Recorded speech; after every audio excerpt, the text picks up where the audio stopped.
ধৰিব পাৰিব প্ৰথমে আমি হাতত তুলি লৈছোঁ লখিমপুৰ জিলা এলপিৰ ক্ষেত্ৰত গতিকে এলপিৰ ক্ষেত্ৰত আমি প্ৰথমে যোৱা বছৰ যদি মেধা তালিকাখন চাওঁ OBC আৰু MOBCৰ ক্ষেত্ৰত 29টা পোষ্ট আছিলে গতিকে এইবাৰ 41টা পোষ্টৰ হিচাপত যোৱাবাৰৰ তুলনাত OBC MOBCত অলপ পোষ্ট বেছি আৰু যোৱা বছৰ OBC MOBCৰ আমি টপ অফ দি টেবুল চালে দেখা পাওঁ যে 225.533 আছিলে তেওঁ যিজন 1 নম্বৰত আছিলে আৰু টেটৰ নম্বৰ আছিলে 59.333 আৰু একেবাৰে তলত থকা 29 নম্বৰত থকাজনৰ নম্বৰ আছিলে 206.850 যেহেতু পুৰণি পদ্ধতিত তেওঁলোকৰ নম্বৰবিলাক হৈছিল গতিকে পুৰণি পদ্ধতি মতেই আমি আপোনালোকক প্ৰিভিয়াছ ইয়াৰ মেধা তালিকাৰ পৰা কথাখিনি কৈছোঁ আৰু টেটৰ নম্বৰ তেওঁ আছিলে 60% গতিকে আমি যদি চাওঁ এতিয়াহ'লে OBCৰ ক্ষেত্ৰত তেনেধৰণৰ হৈছিলে গতিকে এইবাৰ আমাৰ 41টা পোষ্ট আছে পোষ্টৰ সংখ্যা কিছু বেছি আৰু SCৰ ক্ষেত্ৰত যদি চাওঁ যোৱাবাৰ 17টা আছিলে এইবাৰ 24টা পোষ্ট লখিমপুৰৰ ক্ষেত্ৰত আৰু টপ অফ দি টেবুল আছিলে যোৱাবাৰ 211.133 আৰু টেটৰ নম্বৰ আছিলে 63.333 আৰু কাট অফ আছিলে SCৰ ক্ষেত্ৰত 199.571 আৰু টেটৰ নম্বৰ আছিলে 58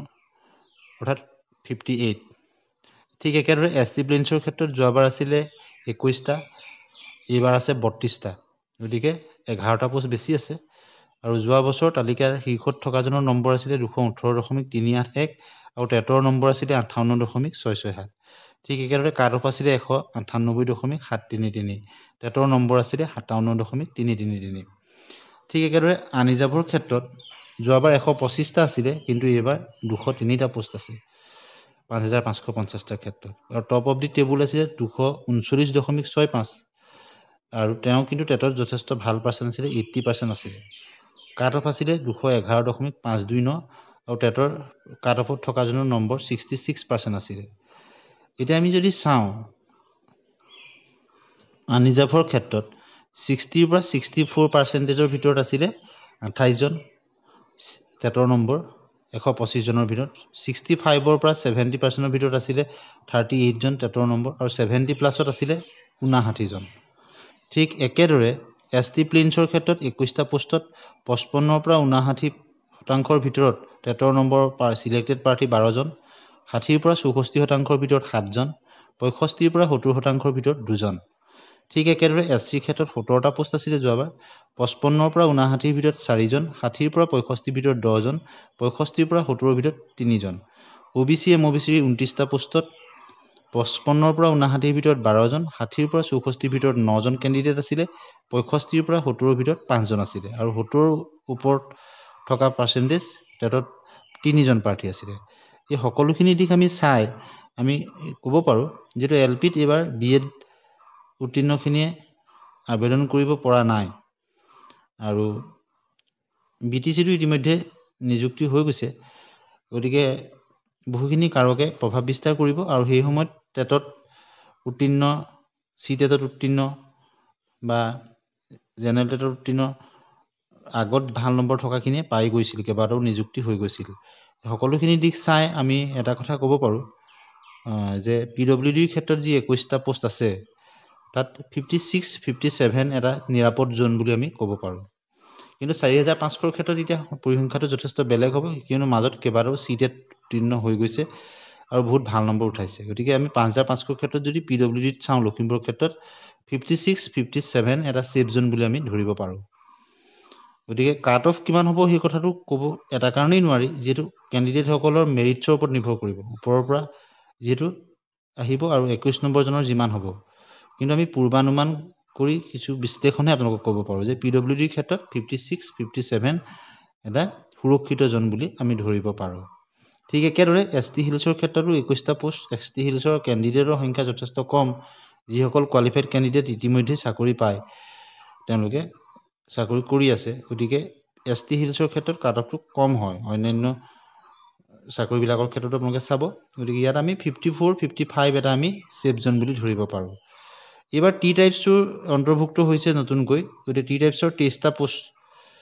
টি টাইপছৰ ক্ষেত্ৰতো 56 এটা সুৰক্ষিত জোন বুলি আমি ক'ব পাৰোঁ ST প্লেইনছৰ ক্ষেত্ৰত 32টা পোষ্ট আছে গতিকে 57 58 এটা আমি সুৰক্ষিতজন বুলি ক'ব পাৰোঁ SCৰ ক্ষেত্ৰত ঠিক 24টা পোষ্ট আছে গতিকে 58 59 এটা সুৰক্ষিতজন হ'ব পাৰে অৰ্থাৎ 60 তলত থকাৰ সম্ভাৱনা আছে বুলি আমি ক'ব পাৰোঁ OBC MOBCৰ ক্ষেত্ৰত 60 61 এটা সেফ জোন বুলি আমি ধৰিব পাৰোঁ হয়তো তাতকৈ কিছু কমিবও পাৰে ঠিক একেদৰে আনৰিজাৰ্ভৰ ক্ষেত্ৰত 62 63 অৰ্থাৎ লেছ দেন 65 হ'ব পাৰে কাট অফ 203টা পোষ্ট আছে গতিকে 62 আনৰিজাৰ্ভৰ ক্ষেত্ৰত লখিমপুৰৰ ক্ষেত্ৰত এটা সুৰক্ষিত জোন বুলি আমি ক'ব পাৰোঁ গতিকে এখন জিলাত আপোনালোকৰ পৰিসংখ্যাটো গম পালে এতিয়া আমি চাম শোণিতপুৰ জিলাৰ ক্ষেত্ৰত শোণিতপুৰ জিলাৰ ক্ষেত্ৰত OBC MOBCৰ 17টা পোষ্ট আছিল যোৱাবাৰ এবাৰ 40টা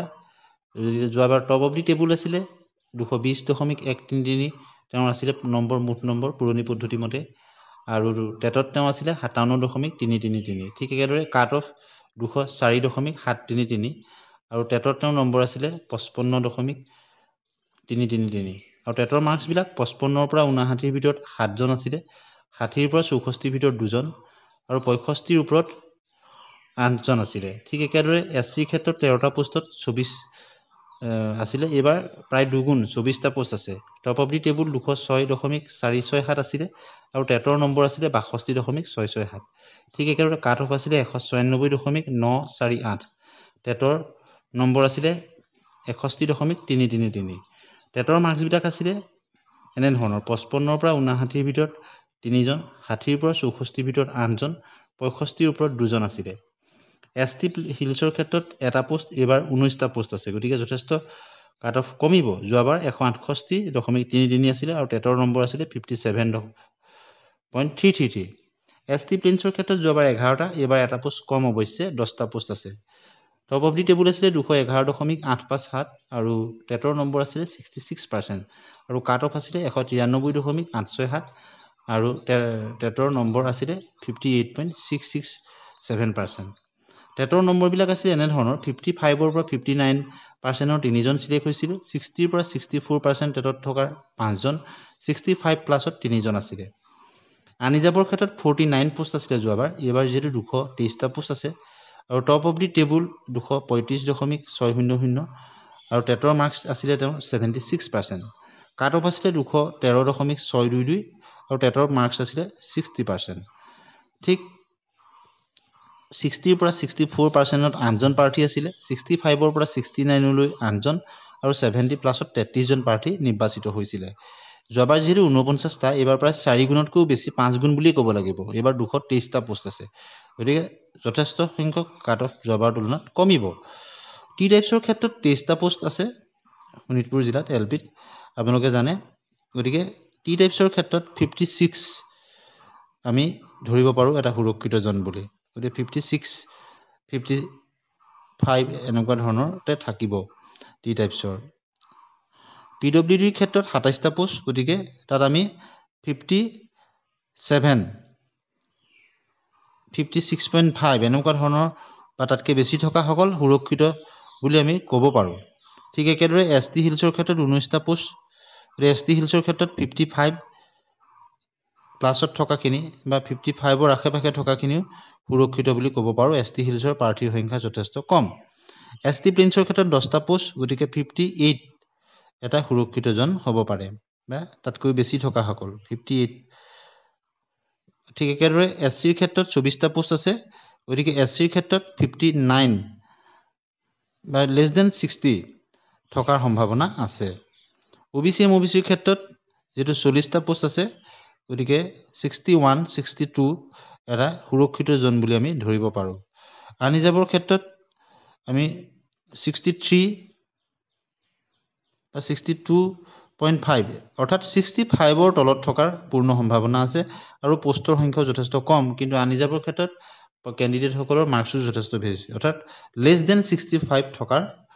পূৰ্ণ সম্ভাৱনা আছে বুলি আমি ক'ব পাৰোঁ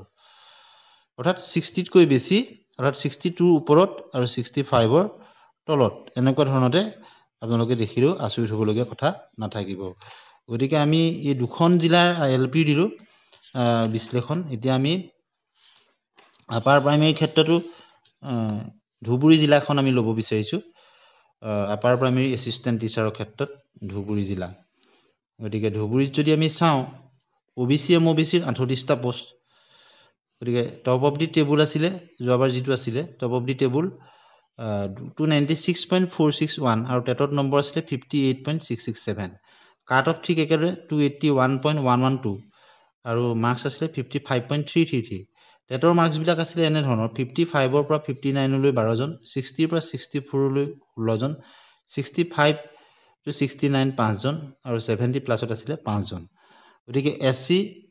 ক্ষেত্ৰত 5টা post top of the table আছিলে 284.585 আৰু তেওঁ টেটৰ নম্বৰ আছিলে 60% কাট অফ আছিলে 278.188 আৰু টেটৰ মাৰ্কছ আছিলে 65.333 গতিকে টেটৰ নম্বৰসমূহ আছিলে এনেধৰণৰ SCৰ ক্ষেত্ৰত 55ৰ পৰা 59লৈ এজন 60ৰ পৰা 64লৈ দুজন 65ৰ পৰা 69লৈ দুজন 70 প্লাছত 10জন আছিলে ঠিক একেদৰে ST প্লেইনছৰ ক্ষেত্ৰত 8টা পোষ্ট আছিলে টপ অফ দি টেবুল আছিলে 268.669 টেটৰ নম্বৰ আছিলে 59.333 আৰু কাট অফ আছিলে 266.295 আৰু টেটত পাইছিলে তেওঁ 60.667% আৰু টেটত তেওঁ নম্বৰবিলাক আছিলে যিসকল সিলেক্টেড প্ৰাৰ্থী 55ৰ পৰা 59%ৰ 4জন নিৰ্বাচিত হৈছিলে 60ৰ পৰা 64%ত টেটত থকা দুজন আৰু 65ৰ পৰা 69লৈ দুজন নিৰ্বাচিত হৈছিলে আৰু 70 প্লাছৰ প্ৰাৰ্থী নাছিলে অৰ্থাৎ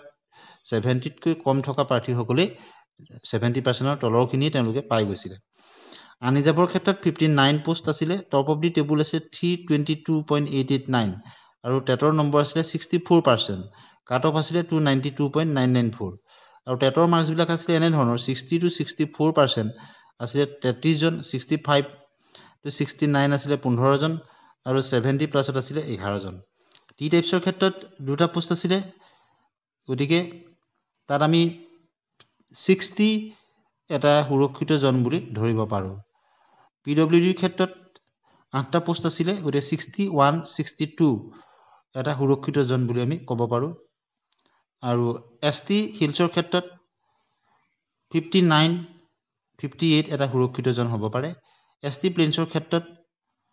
64 এটা সুৰক্ষিত জন হ'ব পাৰে আৰু SCৰ ক্ষেত্ৰত 65 বা তাতকৈ বেছি থকাসকল সেফ বুলি আমি ক'ব পাৰোঁ ঠিক একেদৰে OBC MOBCৰ ক্ষেত্ৰত 67 এটা সুৰক্ষিত জন হ'ব পাৰে আনিজাবৰ ক্ষেত্ৰত কিন্তু যথেষ্ট কাট অফ হাই হোৱাৰ সম্ভাৱনা আছে যিহেতু 28টা পোষ্ট গতিকে 67 68 OBCতকৈ ওপৰত থাকিব অৰ্থাৎ 68 মান ল'লে আপোনাৰ যোৱাৰ সম্ভাৱনা আছে যিহেতু পোষ্টবিলাক যথেষ্ট কম আৰু টাফ কম্পিটিশ্যন হয় গতিকে আজি আমি LP দুখন আৰু আপাৰ প্ৰাইমেৰী এছিষ্টেণ্ট টিচাৰ এখন আমি আলোচনা কৰিলোঁ এতিয়া UPS ছায়েন্স টিচাৰ ধুবুৰীৰ ক্ষেত্ৰত আমি চাম ইয়াত আমি পৰিসংখ্যাখিনি নকৈ কেৱল কাট অফটো কেনেধৰণৰ হ'ব পাৰে সেই বিষয়েহে আমি কৈছোঁ UPS ছায়েন্স টিচাৰৰ ক্ষেত্ৰত টি টাইপছৰ দুটা পোষ্ট আছে গতিকে টি টাইপছৰ ক্ষেত্ৰত আমি যদি চাওঁ 58 প্লাছত থকাখিনি সুৰক্ষিত বুলি আমি ক'ব পাৰোঁ PWDত এটা পোষ্ট আছে গতিকে PWDৰ ক্ষেত্ৰত 59 60 এনেধৰণৰ হ'ব পাৰে ST হিলছৰ ক্ষেত্ৰত 59 60 এটা সুৰক্ষিত জন হ'ব পাৰে আৰু ST প্লেইনছৰ ক্ষেত্ৰত 62 এটা সুৰক্ষিত জন হ'ব পাৰে SCৰ ক্ষেত্ৰত কিন্তু 64 এটা সুৰক্ষিত জন হ'ব পাৰে OBC MOBCৰ ক্ষেত্ৰত 65 বা তাতকৈ ওপৰত থকাখিনি এটা সুৰক্ষিত জন হ'ব পাৰে আনিজাবৰ ক্ষেত্ৰত 8টা পোষ্ট আছে য'ত আমি 67 68 এটা সুৰক্ষিত জন বুলি ক'ব পাৰোঁ কম পোষ্টত যিহেতু পৰিসংখ্যাটো কোৱাটো সম্ভৱ নহয় গতিকে আমি আজি দুখন LP অৰ্থাৎ লোৱাৰ প্ৰাইমেৰীৰ ক্ষেত্ৰত আৰু আপাৰ প্ৰাইমেৰীৰ ক্ষেত্ৰত ধুবুৰী এছিষ্টেণ্ট টিচাৰ আৰু ছায়েন্স টিচাৰ আদি পৰিসংখ্যা আপোনালোকলৈ দিলোঁ